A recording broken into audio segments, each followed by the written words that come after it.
नमस्ते बच्चों। यहाँ हम लोग आज दोहराएंगे काल व भेद। ये तुम्हारा पाठ 13 है, साहस को सलाम। इसमें हम लिखे हुए वाक्यों में देखेंगे कि कौन सा काल है और उसके कौन कौन से भेद हैं। सबसे पहले हम लोग इस पंक्ति को पढ़ेंगे। मैं राष्ट्रपति भवन के सुसज्जित कक्ष में बैठी हूँ। विश्व के सर्वोच्च शिखर माउंट एवरेस्ट पर विजय प्राप्त की। जैसा कि हम लोग जानते हैं कि काल के 3 भेद होते हैं ना, वर्तमान काल, भूतकाल और भविष्यत काल। तो जो भी हम लोग वाक्य पढ़ते हैं, जो अनुच्छेद पढ़ते हैं, कहानियाँ पढ़ते हैं, तो उसमें कई वाक्य ऐसे आते हैं जो अलग अलग काल के बारे में बताते हैं। तो हम लोग इस पंक्ति में आज देखें कि इसमें ये कौन कौन सा काल है। अगला है, मेरा पूरा शरीर निर्जीव हो चुका था, पूरा अशोका हॉल करतल ध्वनि से गूंज रहा है।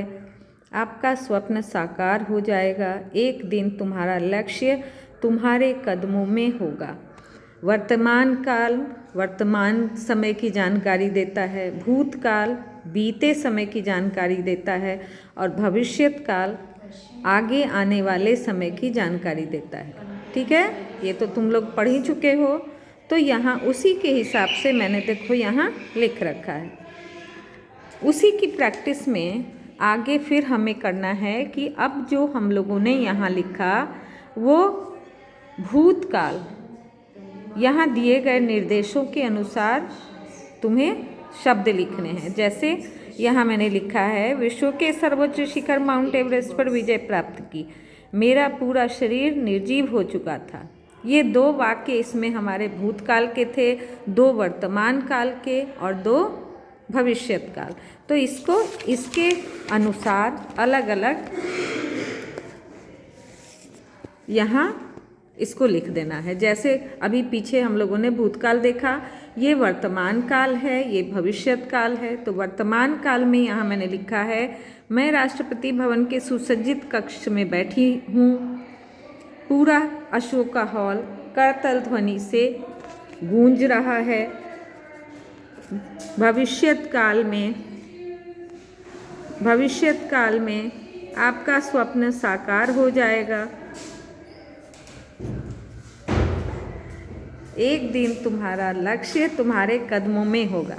ये तुम्हारा हो गया भूतकाल, पीछे वर्तमान काल, भविष्यत काल।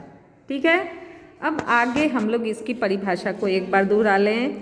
क्रिया के जिस रूप से उसके होने के समय का पता चलता है उसे काल कहते हैं।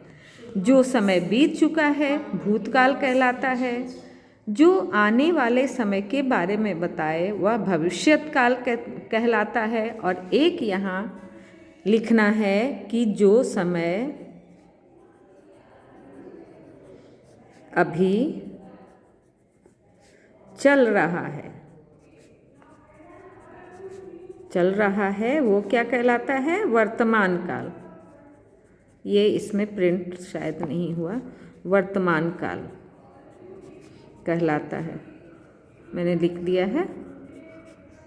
ठीक है, बस दोहराना है इसको।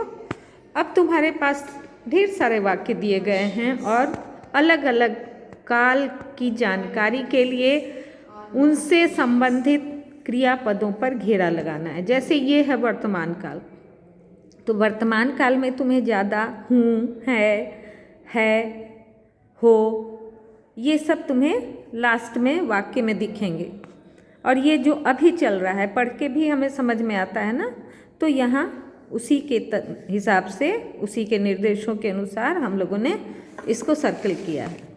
आगे का वाक्य में भूतकाल की जानकारी देता है, जिसमें क्रियापद हमें यहाँ घेरा लगाना है।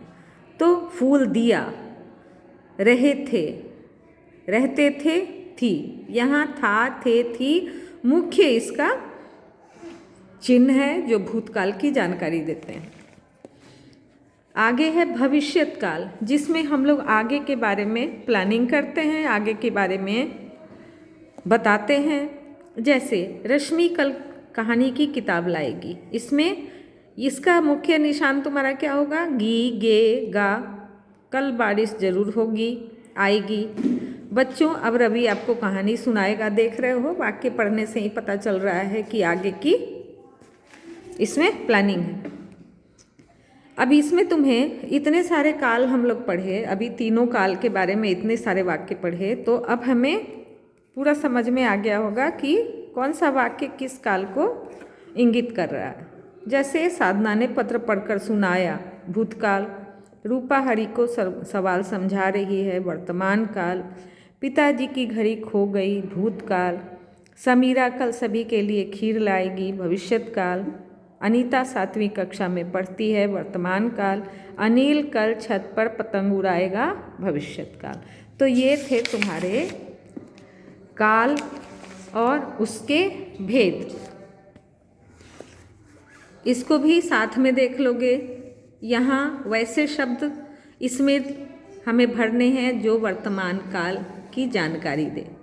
इसमें हमें वैसे शब्द भरने हैं जो भूतकाल की जानकारी दे निर्देशानुसार। यहाँ भविष्यत काल। तो इस तरह हम लोग काल को पढ़ेंगे, याद करेंगे और दोहराएंगे। ठीक है बच्चों, बाय बाय।